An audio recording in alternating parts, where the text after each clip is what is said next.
자, 안녕하세요. 반갑습니다. 10월 5일 주식 정리해드리는 주정남. 오늘도 시장 정리부터 먼저 시작해 보도록 하겠습니다. 일단 뉴욕 증시는 페드의 긴축 속도 조절 기대감이 커지면서 미국 국채 금리와 달러화 가치가 급락한 가운데 3대 지수 모두 급등세를 기록하였습니다. 페드의 긴축 속도 조절 기대감이 이 증시에는 호재로 작용을 하였는데, 자, 어떤 내용이 연결이 되는지 보면은 전일 발표된 제조업 지표 둔화에 이어서 이날 발표된 고용 지표가 부진한 모습을 보여주면서 페드의 고강도 긴축이 지속되기 어려울 것이다 라는 전망이 커진다라고 확인할 수가 있습니다. 지금 미국 노동부가 발표한 이 구인 이직 보고서에 따르면 8월 달에 채용 공고는 1,005만 3천 건으로 전월 대비 10%가량 감소했다라고 나오고 있거든요. 이는 시장의 예상치 1,110만 건보다 적은 수치인데 이게 20년 4월 이후에 최대 감소폭이다라고 보시면 됩니다. 자, 그러다 보니까 이 금리를 인상할 때 가장 중요하게 생각을 하는 것 중에 하나가 뭐냐면 경제가 얼만큼 버텨주는지 이 내용이거든요. 자, 그런데 고용이 안 좋으면 경제가 안 좋아지는 게 굉장히 가파라지고 있다? 이렇게도 생각을 해볼 수가 있기 때문에 이 내용 때문에 어느 정도의 긴축 속도 조절에 대한 기대감이 커졌다 이렇게 보시면 될 것 같고, 향후에 CPI, PPI 그리고 개인 소비 지출인 PCE까지 조금 꺾이는 모습을 보여주게 된다면 속도 조절은 조금 지금 예상했던 것보다 빨라질 가능성이 존재를 한다. 이렇게 생각을 해봐도 좋을 것 같습니다. 근데 여기서 이제 조심을 해야 되는 게 뭐냐면 이게 어느 정도 빠지는 건 좋거든요. 근데 만약에 이 PC 개인 소비 지출이 조금 빠지는 게 아니라 아예 급락을 해버리게 된다면은 이거는 그냥 어쩔 수 없는 경기 침체가 생각보다 빨리 왔다? 요렇게까지 볼 수 있기 때문에 이 PC 같은 경우에는 조금 더 신경을 써서 봐야 될 필요가 있어 보인다. 이렇게 생각이 듭니다. 자, 그래서 요거 세 가지 지표는 꼭 향후에 나오는 것들 제가 또 다뤄는 드리겠지만 여러분들 역시도 주의 깊게 보시면 좋겠네요. 자, 그리고 최근에 금융시장을 혼란으로 빠뜨렸던 영국의 감세안이 일부 철회된 가운데 페드의 긴축 속도 조절 기대감까지 커지면서 미국 국채금리와 달러화는 급락세를 보여줬습니다. 지난주 4%까지 올라갔던 미국의 10년물 국채금리는 이날 장중 최저 3.56까지 하락을 하였으며 통화정책에 민감한 2년물 국채금리는 최저 3.99까지 하락을 하면서 2주 만에 가장 낮은 수준을 보여주었습니다. 자, 그리고 달러 인덱스는 111.629보다 1.34% 하락한 110.136을 기록을 하면서 달러도 어느 정도 약세의 모습을 보여주면서 일단 오늘 한국 증시 원화 기준으로 놓고 봤을 때 안정세를 좀 보여줄 가능성이 높지 않을까. 자, 그러면 이 원화가 안정세를 보여주게 된다면은 10월 중순에 있을 금통위까지 생각을 했을 때 외국인 매도세 어느 정도는 멈춰 들어갈 수도 있겠구나. 이렇게 생각을 하면서 볼 수 있고, 외국인 매도세가 멈추게 된다면은 매수세로 연결이 될 수도 있는 부분들 때문에 증시의 단기 반등도 생각을 해볼 수가 있을 것 같습니다.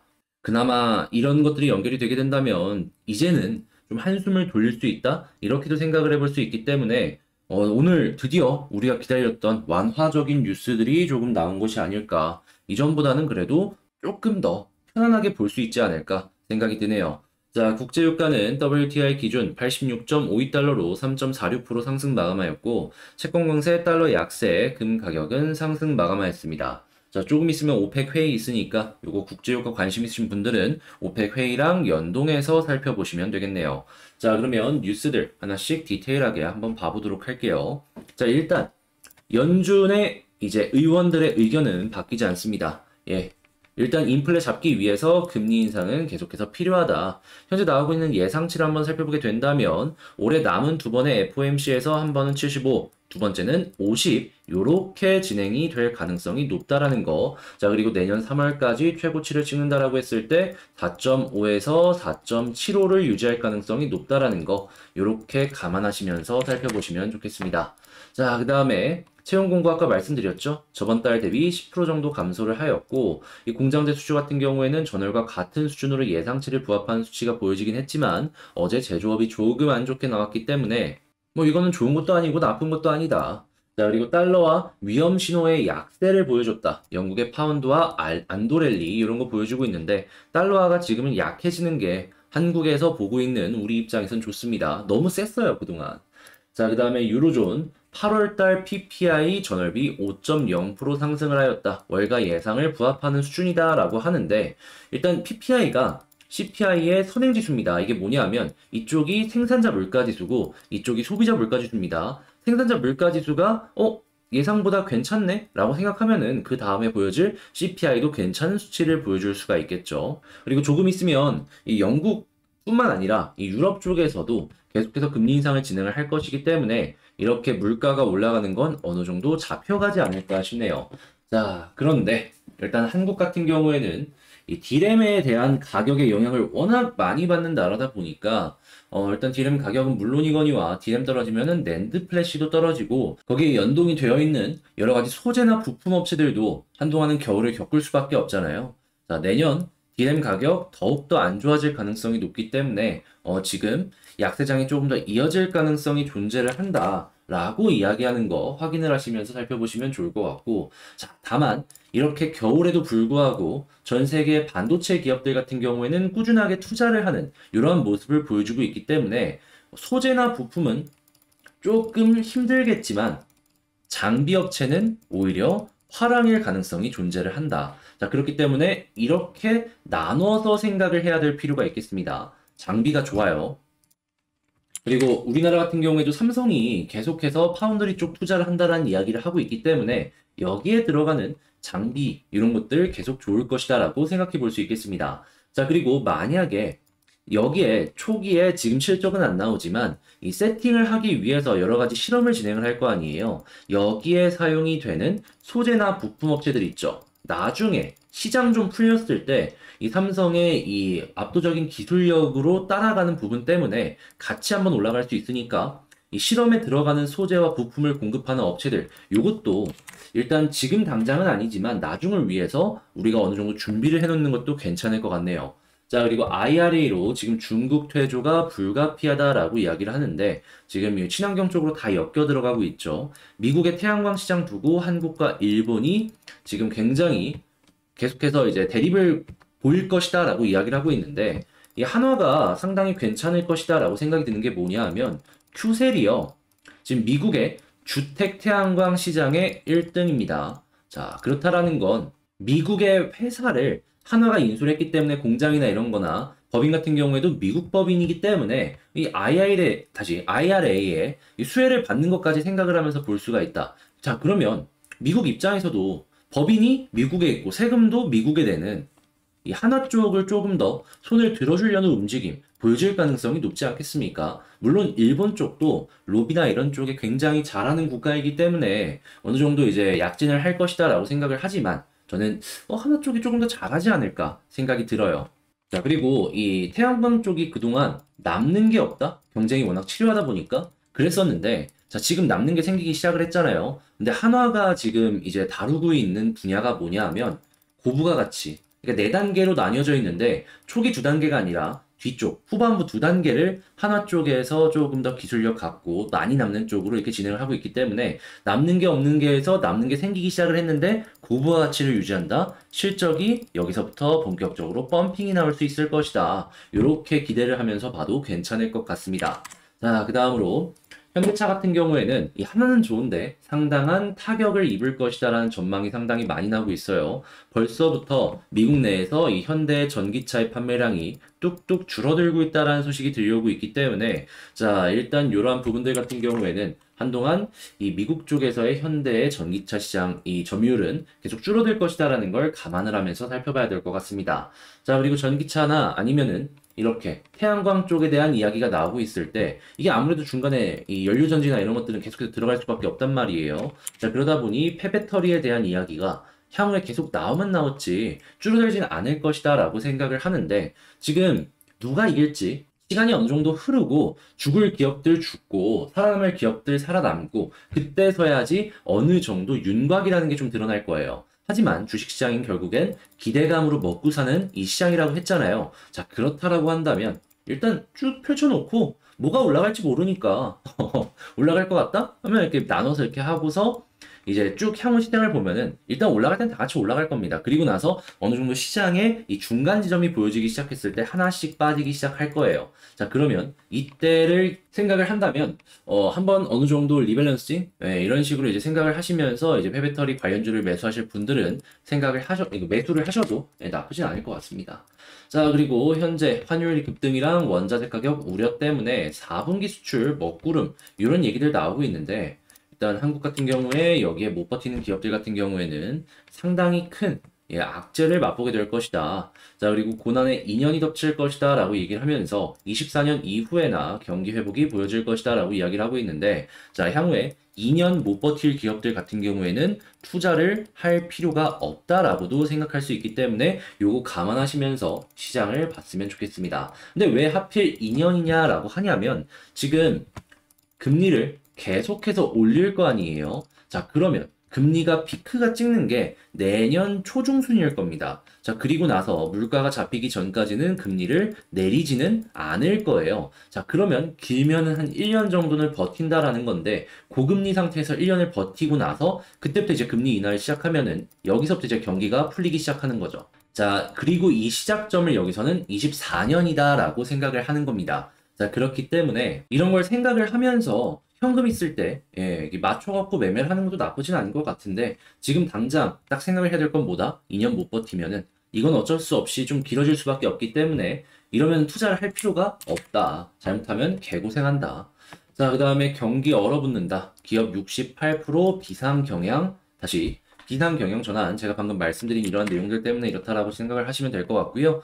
자, 다만 그나마 좀 다행인 부분은 상장사의 40%가 PBR, 그러니까 갖고 있는 자본 대비 현재 지표로 계산을 했을 때 지금 역사적인 이 저평가의 모습을 보여주고 있기 때문에 하락이 나오더라도 제한적일 수 있을 것이고, 반등이 나오게 된다면 어느 정도 나올 수 있다. 자, 그런데 이제 올라가는 건 힘들더라도 어느 정도 반등 이후에 횡보하는 그림이 나올 수 있다라고 생각하면서 볼 수 있겠죠. 자, 근데 이때 여기서 생각을 해야 되는 건 뭐다? 아까 말씀드렸다시피 이제 죽을 기업들은 죽는다. 자, 그렇기 때문에 잘 골라야 된다, 진짜.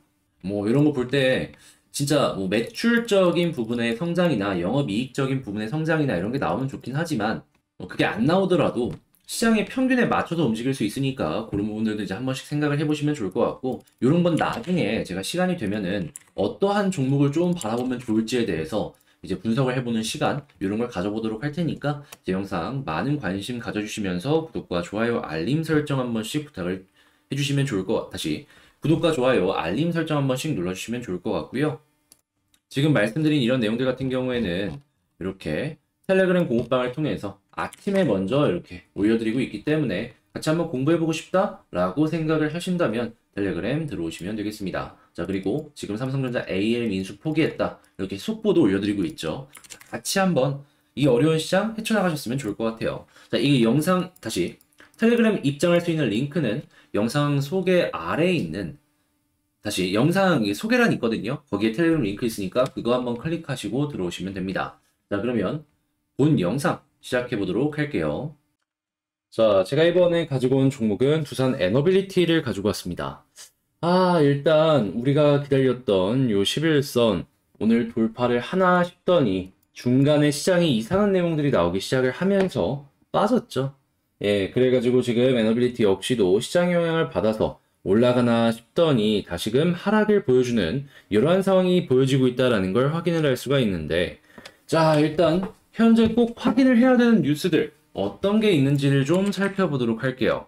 자, 일단 제일 먼저 지금 사우디, 러시아 최대 200만 배럴을 감산하겠다라는 내용을 시장에 내놨습니다. 자, 그러다 보니까 겨울 에너지 대란이 심화될 것이 우려가 되고 있다라고 하는데, 당연히 지금 타이밍에 감산을 한다라고 이야기가 나오게 된다면은 미국은 인플레를 잡기 위해서 어떻게든 대응을 하려는 움직임 보여줄 것이 너무나도 당연하다라고 생각을 해볼 수가 있을 것이고, 지금 러시아 핵 이야기들 때문에 좀 복잡한 상황들이 보여지고 있는데, 이런 것들이 이제 시장의 변수로 작용을 할 것이다 라는 부분들 때문에 이 두산이 좀 올라가나 싶더니 떨어지긴 했다, 이렇게 볼 수 있겠죠. 하지만 요게 어떻게 보면은 장기적으로 두산 입장에선 좋은 게 올 겨울 되게 추울 것이다 라고 이야기 나오고 있거든요. 지금 유럽 같은 경우에는 가스 대란이 계속되고 있어요. 자, 그러면, 어? 계속해서 비싼 가격들 때문에 가스 부분 해가지고 조금 막 주춤하는 막 이런 것들이 있는데, 싼 전기세라고 볼 수 있는 원전 같은 경우에는 주목도가 올라갈 수밖에 없겠죠. 일반 원전이 좀 부담스러운 사람들 같은 경우에는 SMR을 눈에 불을 켜고 찾을 것이다 라고 생각을 해볼 수도 있으니까 이런 부분들이 상당히 시장에 나름 긍정적인 작용을 할 수도 있겠구나. 이렇게 보면 괜찮을 것 같아요. 사람이 돈 많이 나가면 딴 거 찾습니다. 자, 그럴 때 원전만한 게 없다라는 것이죠. 자, 그러면 이제 수급이랑 차트 한번 보도록 할게요.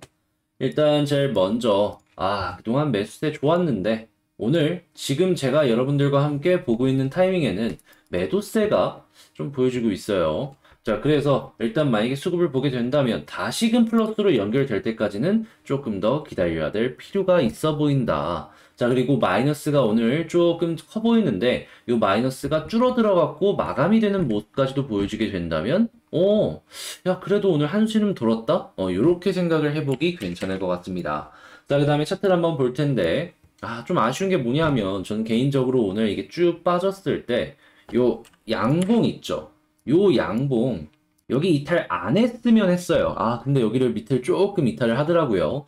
그래서 일단은 보면은 요 아래까지 다시 한번 빠질 수도 있으니까 요거는 좀 조심을 하면서 살펴봐야 될 것 같고요. 자, 일단 그렇다라는 건 속도적인 부분에 있어서 원래 빨랐다면 조금 느려지는 것도 감안을 하면서 봐야 되겠죠. 자, 그 다음으로 어느 정도 여기서 지지를 해주는 모습이 보여지게 된다면 저는 계속 11선 말씀드립니다.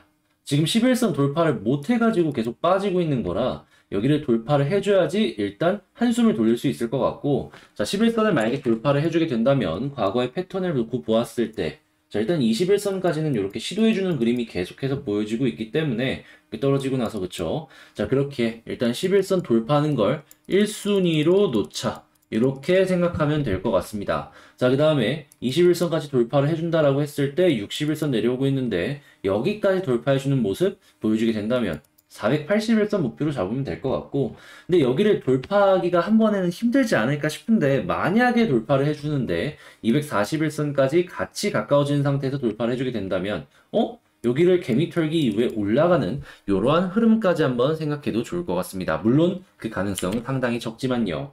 자, 그러면 일단은 지금 에너빌리티를 단기적으로 어떻게 봐야 될지에 대해서 정리를 해보자면 일단 첫 번째, 뉴스는 나쁘지 않다. 자, 다만 시장의 영향 때문에 수급이 좀 아쉬운 모습이 보여지고 있어서 외국인 수급 매수로 바뀌는 거 무조건 봐야 된다. 자, 세 번째, 차트상으로 놓고 봤을 때 일단 지지라인 지지해줄 거 지지해주고 그 다음에 11선 여기 돌파해주는 모습이 보여지게 된다면 그때서야 이제 21선이든 이렇게 딱딱 올라가는 그림 기대할 수 있으니까 요 11선 돌파해주는 모습이 보여질 때까지는 아직까지는 안심할 단계는 아니니까 꼭 이거 주목하고 그 다음에 11선 돌파하면은 일단 21선과 61선을 돌파를 해줄 수 있을지 주목을 하자. 그리고 돌파해주는 모습을 보여주게 된다면 최종적으로 일단은 481선까지 보고 혹시나 481선까지 급등하는 모습이 보여지게 된다면은 그 다음에는 이제 241선도 많이 내려왔을 테니까 두 개를 동시에 돌파하는지 보고 돌파한다면 조금 더 올라가는 그림 기대하기 괜찮겠다. 자, 근데 이거는 나중 일이기 때문에 일단은 여기까지만 생각해보자 라고 말씀드리면서 에너빌리티 영상을 마치도록 하겠습니다. 일단 시장이 뉴욕 증시도 그렇고 기대감을 조금 줬다가 이런 모습을 보여주다 보니까 되게 아쉽다 이런 생각이 드는데 그래도 나오는 뉴스들만 놓고 본다면 포기할 단계는 아직 아니기는 해요. 예, 그래서 파이팅 하자라고 말씀을 드리고 싶고 제가 말씀드리는 이런 내용들이 여러분들께 도움이 되었길 바라며 전 다음에 더 좋은 영상으로 다시 찾아뵙겠다 말씀드리며 영상 마치겠습니다. 이상 주식 정리해드리는 주정남이었고요. 영상 도움되셨다면 구독과 좋아요, 알림 설정 한 번씩 부탁드리면서 마치도록 하겠습니다. 끝까지 시청해주셔서 감사합니다.